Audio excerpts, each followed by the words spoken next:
రక్షకుడు, మనకు కొండంత అండగా నిలిచేవాడు.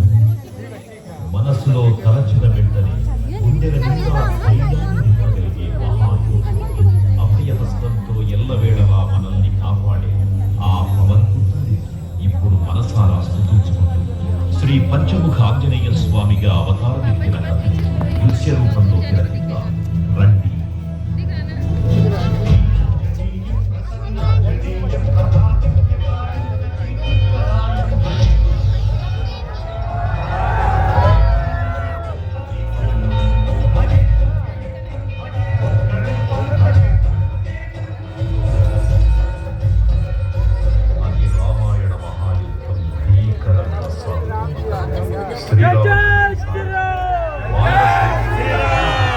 లక్ష్మణ స్వామి తనతో పోరాటం చేస్తున్న రావణుడి కుమారుడు